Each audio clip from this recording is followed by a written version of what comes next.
Everest. Towering over 29,000 feet above sea level, on the border of Nepal and China, Everest is more than just a mountain. It's a place where the air thins, where temperatures plummet, and every step you take is a battle against nature's fury. We're talking hurricane-force winds, blinding snowstorms, and crevasses that could swallow you whole. Get ready to push your limits, because this is Everest, and survival is never guaranteed. The air is thin up here, crisp and clean. Everest isn't just a climb, it's a journey into the heart of your own resilience. Every step you take is a victory, a testament to the human spirit's unyielding desire to conquer. We'll show you what it takes to prepare your mind and body for this ultimate test, the gear that could mean the difference between life and death. This isn't just about reaching the summit, it's about the transformation that happens within you when you dare to take on the roof of the world. This isn't your backyard hike, folks. We're talking sub-zero temperatures, howling winds that can knock you off your feet, and an altitude that can cripple even the fittest athlete. Your training has to be relentless, pushing your body to its absolute limits. And the gear, it's your lifeline up here. Remember, up on Everest, every piece of equipment is a matter of life or death. Nestled at the foot of the Khumbu Icefall, at a lung-squeezing 17,600 feet, Everest Base Camp is a bustling city of tents. It's where the real adventure begins, where you acclimatize to the thin air, prepare your gear, and mentally steel yourself for the challenges ahead. You'll share stories, fears, and dreams under the shadow of this mighty peak. But don't be fooled by the camaraderie. Everest demands respect, and the mountain always has the final say. We're taking the South Col route, the most popular and arguably the most treacherous path to the summit. From base camp, we'll navigate the Khumbu Icefall, a constantly shifting labyrinth of ice towers and crevasses that can swallow a man whole. Then it's on to Camp 1, perched precariously on a platform of ice and snow. Our journey continues up the western Khumbu, a valley of glaciers and ice, to Camp 2, where the air thins even further. The final push for the summit begins at Camp 4, a desolate outpost high on the South Col, where the air is so thin it can barely sustain life. The Khumbu Icefall is a beast, a constantly shifting maze of ice that can swallow you whole. You're dodging falling seracs, navigating crevasses that plunge hundreds of feet deep, all while battling the altitude.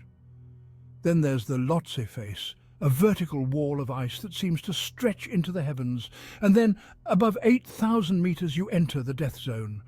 It's a battle of mind over matter, a test of your sheer will to survive. The summit push is the culmination of months of preparation, a relentless battle against exhaustion, altitude, and the elements. We're talking about a 24-hour assault on the summit, starting in the dead of night, pushing our bodies to the absolute limit. The weather can change in an instant up here, turning from a clear starry night to a raging blizzard in the blink of an eye. The summit is within reach, but the mountain isn't finished testing us yet.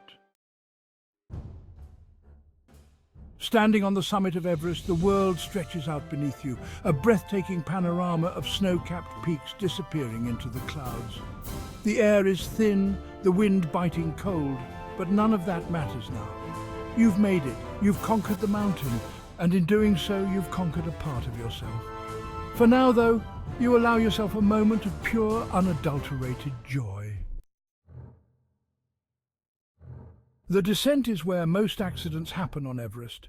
You're exhausted, your body is depleted, and it's easy to make mistakes. The wind is howling, the snow is blinding, and every step is a battle against gravity. The Khumbu Icefall is even more treacherous on the way down, but you push on, driven by the knowledge that every step brings you closer to safety, closer to home. Everest doesn't care about your ego, your ambition, or your Instagram followers. It's a force of nature, raw and unforgiving. Altitude sickness can strike even the fittest athlete. One wrong step can send you tumbling into a crevasse, and we never forget the bravery of the Sherpa people who risk their lives to help us achieve our dreams.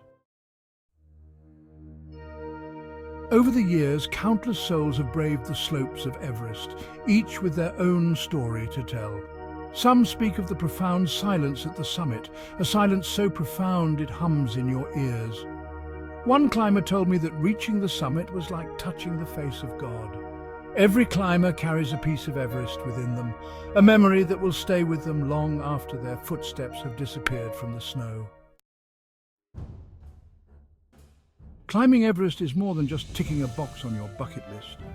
It's a journey of self-discovery, a test of your limits and a testament to the indomitable spirit that resides within us all. It's about facing your fears, pushing past your perceived limitations and discovering a strength you never knew you possessed. Respect for the mountain, for the Sherpa people and for the legacy of those who have come before us. Leave only footprints, take only memories. If this expedition has ignited a fire in your belly, if you're ready to answer the call of the wild, then check out the resources in the description below. We've got books, documentaries and websites that will take you deeper into the world of mountaineering. Remember, adventure is out there waiting to be discovered. So get out there, explore, push your limits, and never stop seeking the summit of your own potential. So there you have it, mates. A glimpse into the heart of a savage beast, the legend that is Everest. It's a brutal teacher, this mountain. But the lessons you learn up there will stay with you long after you've descended back into the world. It's for those who crave the wild, who yearn for the ultimate test. And remember, you have that same strength within you. You just have to unleash it.